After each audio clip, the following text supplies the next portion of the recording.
Hey everyone, it's Andrew from MAO Magic, and we are continuing our CES 2016 coverage with a bunch of Apple gear that was at the show. Now, obviously, this is not everything because there is way too much to cover, but here is just a few of our favorites. So starting off on the list is one that's available right now, and that's the Belkin Watch Valet. The link will be in the description below if you aren't interested. But what's nice about this is it has an integrated charger. Their last one that had an integrated charger was a great hit. People don't have to buy a second charger, which does mean the prices on these are a little bit higher, but you don't have to buy that $30 or $40 puck plus a dock. You're getting one dock with a charger built in. It has a nice weighted base, a solid chrome arm, and includes a 4-foot USB cable. And this is available now for around $90.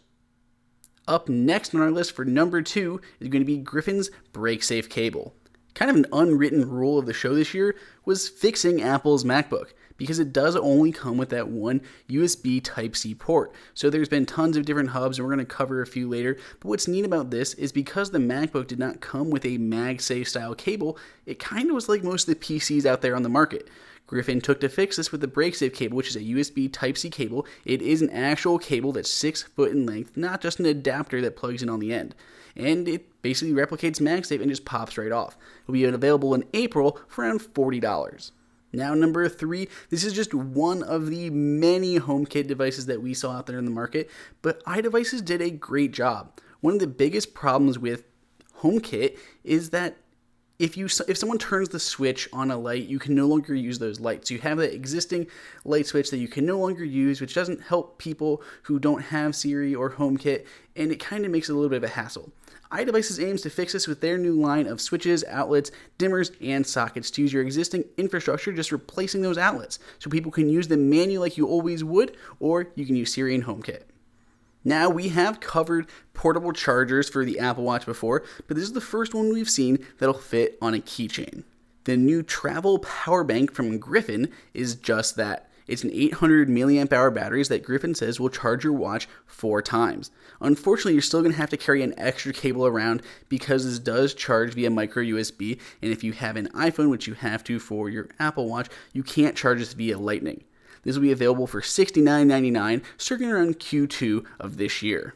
So, speaking of batteries, now let's take a look at one for the iPhone. And this one actually looks very Apple-esque and comes from a new startup called 4Second Life.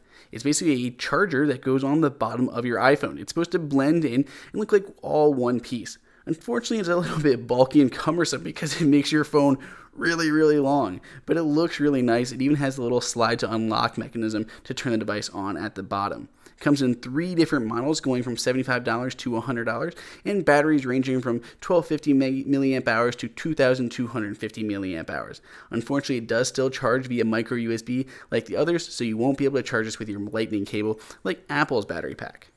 Now, of all the laptops that I have played with, the one that I prefer to use day in and day out is Apple's new 12-inch MacBook. I love the Retina screen and the tiny size, but I have not been able to find a great hard drive to go along with it. Samsung introduced the T3 the first day of CES, and now LaCie and Seagate are here with their new Porsche-designed one that is actually a wall-powered drive that will pass through that charging to your MacBook. It comes in 3 different configurations from 4 terabyte all the way up to 8, and this will be available in March of this year, starting at only $210. For a 4 terabyte that's also going to charge your MacBook, that is not too bad.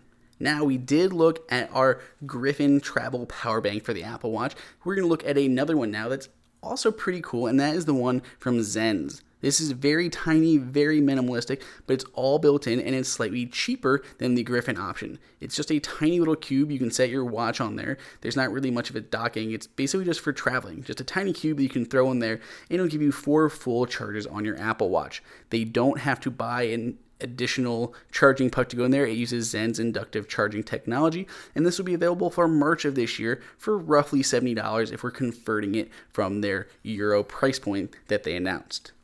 So, I do a ton of photography and video, obviously working on my channel here, but I am adoring all these different iPhone lenses and camera systems, and Olloclip is releasing their Eclipse Studio. It's a whole system that works together, including a drop-resistant case that'll work on the 6, 6S, and the Plus models of both of those. It includes a grip, an accessory shoe, a stand, a standard tripod mount, and it'll work with all the Olloclip lenses. So they just simply slide on there at the top. You can see how it's kind of cut out a little bit for those. This will work with them. It'll also work with something like a Moment lens because there is still that cutout there, and this will be available soon.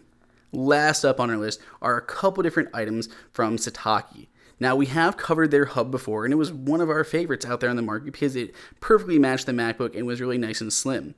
Hyper has one just like this one out here, so there are two that pretty much look identical, but we're going to cover two from Sitaki here. One is going to be a standard USB-C SD card reader, which is amazing, and I've been looking for one of these for so long. So they have one of those now, and they've also updated their design of their hub that we covered previously.